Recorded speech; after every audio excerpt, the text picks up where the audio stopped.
Hi friends, welcome to our channel. இன்னைக்கு நம்ம சேனல்ல பீர்க்கங்காய் பச்சடி எப்படி செய்யலாம்னு பார்க்கலாம். அதுக்கு முன்னாடி நம்மளோட சேனலை ஃபர்ஸ்ட் டைம் பார்க்குறவங்க கீழ உள்ள subscribe பட்டனை கிளிக் பண்ணிக்கோங்க. பக்கத்துல உள்ள bell ஐகானை கிளிக் பண்ணிக்கோங்க. வாங்க வீடியோக்குள்ள போகலாம். ஃபர்ஸ்ட் ஒரு பாத்திரத்துல எண்ணெய் சேர்த்துக்கோங்க. எண்ணெய் நல்லா சூடாகட்டும். எண்ணெய் நல்லா சூடாயிருச்சு. இதுல 10 சின்ன வெங்காயம் நல்லா குட்டி குட்டியா கட் பண்ணி வச்சிருக்கோம். அதை சேர்த்து நல்லா கலந்து விட்டுக்க போறோம். வெங்காயம் நல்லா பொன்னிறமா மாறி வரட்டும். 5 பச்சை மிளகாய் அதையும் குட்டி குட்டியா கட் பண்ணி வச்சிருக்கோம். அதையும் இதுல சேர்த்துக்கலாம். சேர்த்து நல்லா கலந்து விட்டுக்கோங்க. வெங்காயமும் பச்சை மிளகாவும் நல்லா வதங்கி வரட்டும்.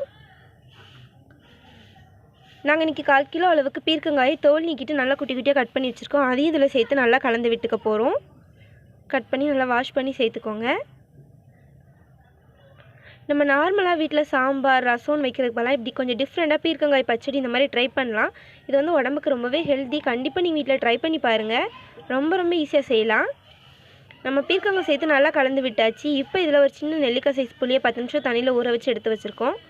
அதையும் சேர்த்து நல்லா கலந்து விட்டுக்க போகிறோம். இப்போ இதில் 1/2 ஸ்பூன் அளவுக்கு மஞ்சள் தூள் சேர்த்துக்கலாம். 1/4 ஸ்பூன் காயத்தூள். காயம் வந்து எக்ஸ்ட்ராவே சேர்த்துக்கோங்க. சேர்த்துட்டு நல்லா கலந்து விட்டுக்கலாம். இப்போ இதை ஒரு மூடி போட்டு மூடி வச்சிடலாம். 10 நிமிஷம் பீர்க்கங்காய் நல்லா வெந்து வரட்டும். நம்ம அதுக்குள்ளே தேங்காய் பேஸ்ட் ரெடி பண்ணிடலாம். ஒரு மிக்ஸி ஜாரில் 1 கப் அளவுக்கு துருவின தேங்காய் சேர்த்துக்கோங்க.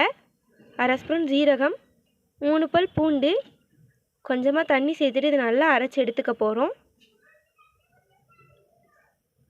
பாருங்கள் ஃப்ரெண்ட்ஸ், நம்ம அரைச்சி எடுத்தாச்சு. இந்த அளவுக்கு நல்லா பேஸ்ட்டாக அரைச்சி எடுத்தாச்சு. 10 நிமிஷம் ஆயிடுச்சு. இதை ஓப்பன் பண்ணி பார்க்கலாம். பாருங்கள் ஃப்ரெண்ட்ஸ், பீர்க்கங்காய் நல்லா வெந்து வந்திருக்கு. உப்பு தேவையான அளவு சேர்த்துக்கோங்க. இப்போ இதில் நம்ம அரைச்சி வச்சுருக்க தேங்காய் விழுதையும் சேர்த்துட்டு நல்லா கலந்து விட்டுக்க போகிறோம். தேங்காய் சேர்த்து ஒரு 5 நிமிஷம் தேங்காயோட பச்சை வாசனை போகிற அளவுக்கு கலந்து விட்டாலே போதும்.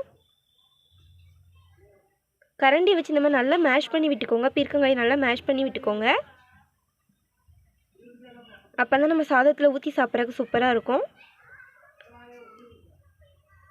பாருங்கள் ஃப்ரெண்ட்ஸ், 5 நிமிஷம் போல் ஆயிடுச்சு. நம்மளோட பீர்க்கங்காய் பச்சடி சூப்பராக ரெடி ஆயிடுச்சு. இதில் தாளிசம் பண்ணி சேர்த்துக்கலாம். கடுகு உளுந்தம் பருப்பு வெங்காயம் போட்டு தாளிசம் பண்ணி வச்சுருக்கோம். அதையும் சேர்த்து நல்லா கலந்து விட்டுக்கலாம். அவ்வளோதான், நம்மளோட பீர்க்கங்காய் பச்சடி சூப்பராக ரெடி ஆயிடுச்சு. இதை வேறு பாத்திரத்துக்கு மாற்றி எடுத்துக்கலாம். பாருங்கள் ஃப்ரெண்ட்ஸ், நம்மளோட பீர்க்கங்காய் பச்சடி எந்தளவுக்கு சூப்பராக ரெடி ஆயிடுச்சுன்னு ரொம்ப ஈஸியாக செய்யலாம். டேஸ்ட்டும் சூப்பராக இருக்கும். கண்டிப்பாக நீங்கள் வீட்டில் ட்ரை பண்ணி பாருங்கள். இந்த வீடியோ உங்களுக்கு பிடிச்சிருந்தா தாயம்மாள் சமையலுக்கு சப்ஸ்கிரைப் பண்ணுங்கள்.